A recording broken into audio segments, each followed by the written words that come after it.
Ben Pick stops by the channel, and he also has a channel called Running to Write. So this is author Ben Pick chiming in on the art and artificial intelligence hot topic. He says, AI art and AI generated anything is becoming an unstoppable wave. From a company perspective, it makes sense to get as much content out there as possible. Do have something to say about that, but let's go on, see what else he has to say. On the other hand, it will lack individuality, and eventually nothing new will be created. That's going to the dark side of it.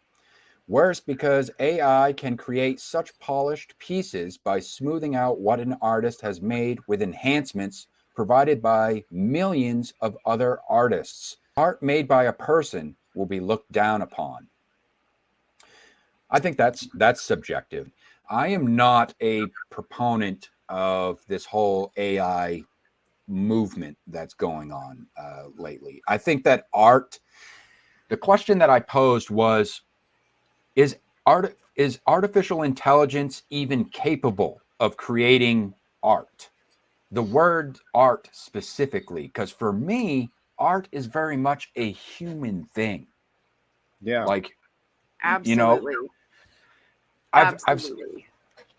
I've stated before that this generative AI thing and the image generators, they are impressive. They can create pretty looking images, but is that art though? That's the question. Well, I'll put it to you this way. And it's not so much off subject or anything like that. But I watched a documentary a couple of weeks ago about a forger, an art forger. And they found, I forgot how many things in like the National Museum and over in the some of the international museums that he had done. And they were almost perfect duplicates of the original artist. And people were saying, well, that's not really an artist. That's more of a painter. But if you don't have the skill to do it, I would still say he was an artist. I would say he's a copycat, and I don't like him. Well, yeah. But, going back to AI, basically it's just a computer, period. It lacks the soul. It lacks the integrity. It lacks the inspiration that people get to create. Yeah. It's soulless. You can't take like a Monet or a Picasso or something like that and tell an AI, can you duplicate that? Because a lot of people look at the different styles of brush strokes and the paints that are used, or even in photography. If you'll look, this lady right here is a wonderful photographer. She's taken, I don't know how many pictures of me in different settings. A lot. Could an AI do something like that? That is a different angle that you bring that up with physical, what I would call, or analog media, if you will, like painting, actually using paint brushes on canvas. Obviously, that's something that, because the AI is limited to the digital realm. That term in and of itself, forgery. So there was an article where it was talking about how these AI image generators, how they learn, how they work, and they have to have some sort of reference point. And one article where we were trying to get into the angle of like, okay, well, is there going to be litigation here? Is there going to be possibility for copyright claim or anything like that? Because the way that these AI image generators work is they have to have some sort of reference point to learn from or be quote unquote inspired from. So what people were doing is do you know how they work? Are you familiar with them at all? I'm not. No. You haven't heard of them? So basically what they have is an app, right? And it's like it's basically like a search bar on the app, and people type in a prompt as if they were prompting an artist. Hey, I want a photo of a guy on a cliff and it's under the moonlight or something like that. They just Paints put me in like a French woman. Yeah. I'm sorry. No, I get what you're Give me saying. something like a French woman on there. She's risque. I don't think it can do nudity or anything, but maybe it might do some weird thing where she's got like 5 nipples or something like that.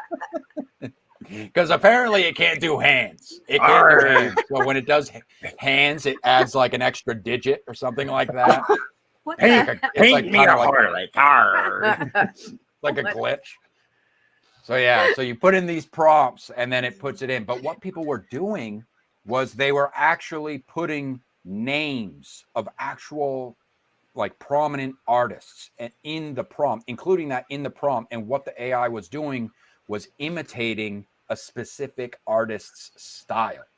Like so when you say forgery, that's basically what they were talking about. Is it's almost like this thing is biting another artist's style and almost creating, not in the sense of a 1-for-1 copy, but you could definitely, I shared some photos from the article. You could definitely see that, you know, it looks like behind the scenes, this AI was basically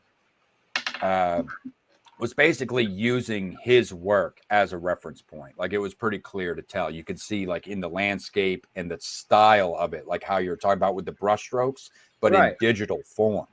So almost an imitation. They were calling it, basically it's an imitation, imitating other artists. And what did you just say? I don't like copycats. No, I don't. I mean, there's people that are using it for fun, and they're just like, I don't, like me personally, I don't have any interest in using it, but I mean, there are people who are using it for fun or whatever. But where it gets hairy, I think, is when people think that they're going to start being able to use this in commercial products, Monetizing it. It's not going to be good. I think that, oh, this is going to be an equalizer. This is going to help indies because it's cheap. So if you don't have to commission actual human artists to do work, it's like, okay, you think you're cutting corners, but really it's not going to be good for indies, because the big boys are going to be able to do it better, because the big boys are going to have interns. They're going to have all their college interns and putting them in front of a computer and saying, okay, start messing around with this AI crap. And that's what they're going to do. So then you're going to have the big boys having like a fleet of like, you know, a whole brigade of like a bunch of interns working with this AI stuff, whereas you're just the one independent person using the AI stuff. What I was going to say is, I think it takes a lot of the imagination out of it. Like if you take any of my books, Mm-hmm. you know, and you know, they're horror and mystery and whatever, and we come up with a cover for that book. Well, you have to imagine what it would be like if you're just typing in prompts. An AI does not have an imagination. It doesn't have that little spark. And unfortunately, I think that and this, I'm talking like in the last 20, 30 years, it seems like imagination is trying to be drummed out of people. In my personal opinion, I feel that it's cheap. Yeah. It's like copy and designer handbags. Yeah. It feels cheap.